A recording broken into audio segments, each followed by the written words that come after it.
What's the ultimate goal of games designed with morality systems? It's to make the player empathize with characters and situations that don't actually matter.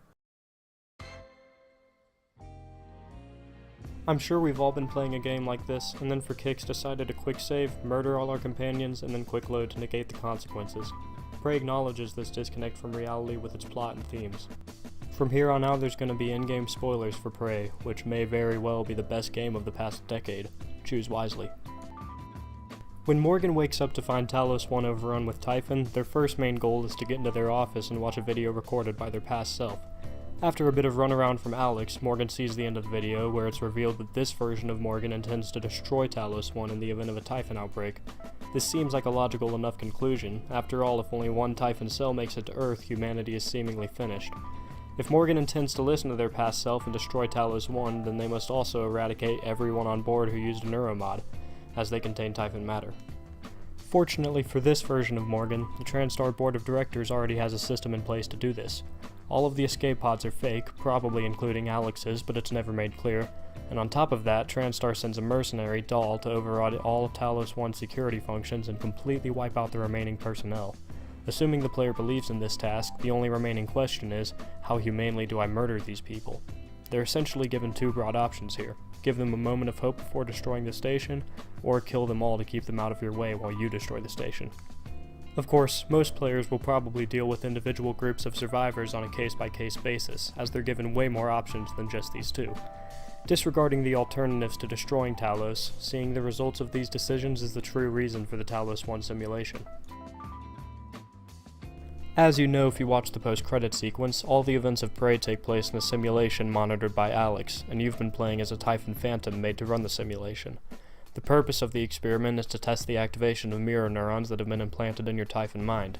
Mirror neurons, as players who read the in-game literature will know, are the neurons in human and animal brains that fire identically whether the host is performing an action or watching another perform the same action, the empathy neuron. If the new Morgan shows empathy towards the suffering of the Talos 1 personnel, the experiment was a success, and they can serve as a sort of ambassador between humans and the Typhon. When Morgan first gets its footing on Talos 1, its only instruction is to destroy the station. Maybe it has other plans, but it doesn't have the information to act on them yet. From the player's perspective, this is the goal of the game. Morgan might be asking itself, should I just kill all of these people? It's not like it matters, they're all gonna die in the end. While the player is asking themselves, should I just kill all of these people? It's not like it matters, I'm just gonna turn the game off in the end. The Typhon are completely unable to see other beings as alive and conscious, just as many gamers are unable to see the characters in a game as alive or conscious. Alex's goal is to make the Typhon empathize with other beings whose fate doesn't matter to them, while the goal of the game developers is to make the player empathize with other beings whose fate doesn't matter. This is the essence of a metanarrative, but it goes deeper. Anyone who's like me will boot up an RPG like Fallout, Planescape Torment, Dishonored, or indeed Prey, and make their first playthrough a complete goody two-shoes playthrough. The best RPGs feature moral ambiguity to get in the way of this, but I find the best way to play a game like this for the first time is to go around solving everyone's problems and resolving any conflict I see through diplomatic or at least non-violent means. I don't have a hard time empathizing with in-game characters, but Prey tests that mentality, and in many cases stretches it to its limit. The first major decision in the game, the one that will likely make players realize that this isn't going to be a simple good guy bad guy narrative, is in Psychotronics, the area of Talos 1 where the neuromod was invented and where they test various Typhon abilities on helpless prisoners transferred to Talos from the Gulag and other prisons. Morgan meets one such prisoner, Aaron Ingram, who asks to be let out of a test chamber in exchange for a door code to a security room loaded with supplies. Clever players can get inside this room with or without Typhon abilities, so in some cases Aaron is asking to be let out for nothing but the kindness in Morgan's heart.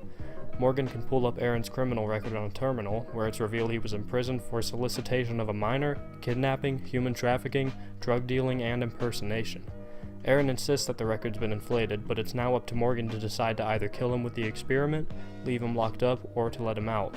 As a goody two-shoes, my first instinct was to set him free, but what about the danger that would pose to the other crew members? Does Morgan have the right to put that risk on them?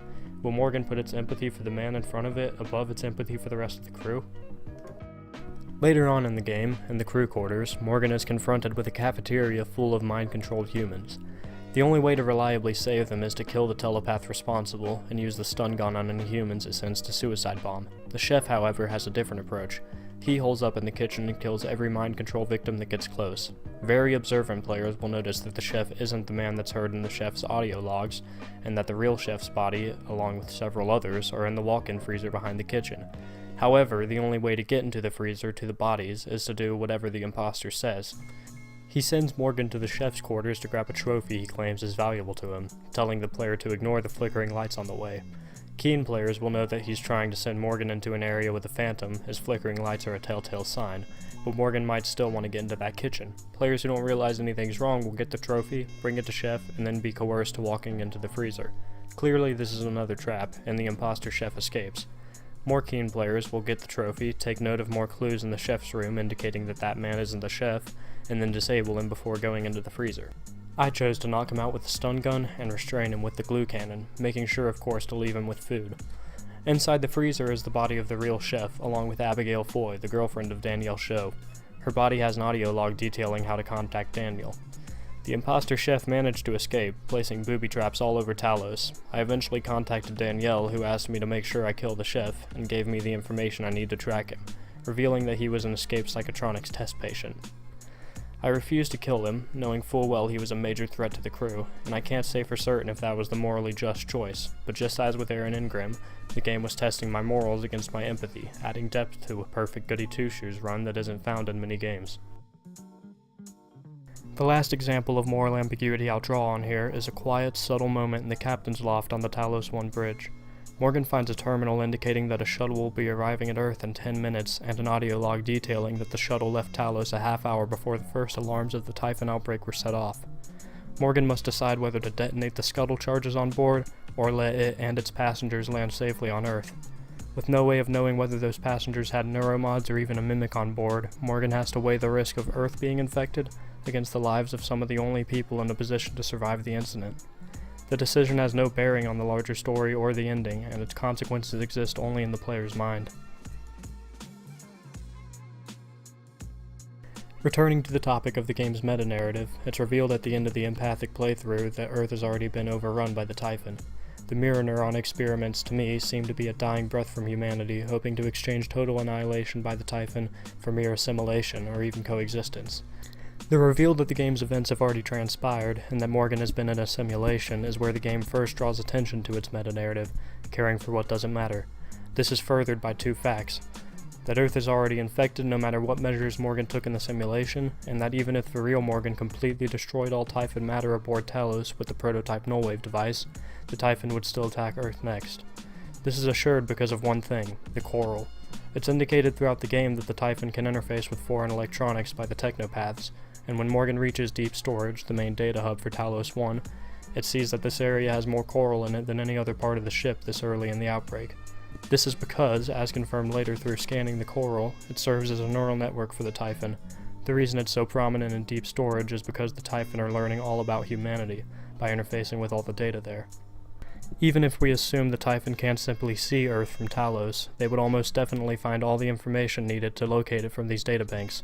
This conclusion drives home the idea that the game is testing the player's ability to care about and remain moral in a situation which can't possibly have a good outcome. With the meta-narrative thoroughly discussed, I thought I'd touch on some of the reasons I made the decisions I did, as well as explain the appeal to some of the alternatives. By scanning the coral, Morgan and Alex summon the Apex Typhon, which many players might have believed to be the ultimate Typhon. January, and by extension one of the previous Morgans, believes that by destroying this, they can put an end to the Typhon outbreak. I'd argue that there is no way that the Apex Typhon is the last of their kind. It seems way more logical that even the Apex is tiny compared to the Typhon out there in space that Talos never sees. The Apex isn't the Typhon leader, just another soldier sent to finish the job at Talos. Because of this, I chose to spare Talos 1 and the research on board.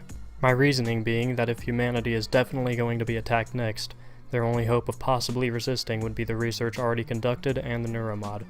I also performed the apto-regressive neurotomy on Dal so that he could fly Morgan and the other survivors off the station. This way, not only would the valuable data survive, but Transstar and the board of directors would be completely exposed. Assuming Earth survives the Typhon, humanity could carry on with its research into neuromods, but not without first finding a morally just way to create them.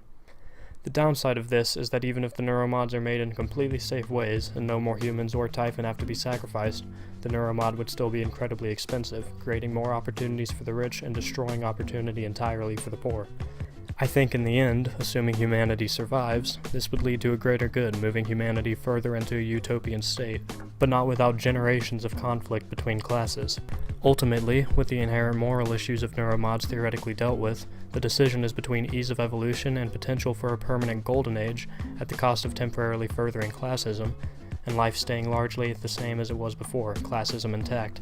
This is of course disregarding the fact that Talos and its research more or less need to survive in order for the Phantom Ambassador Morgan to ever be created, and for humanity to survive.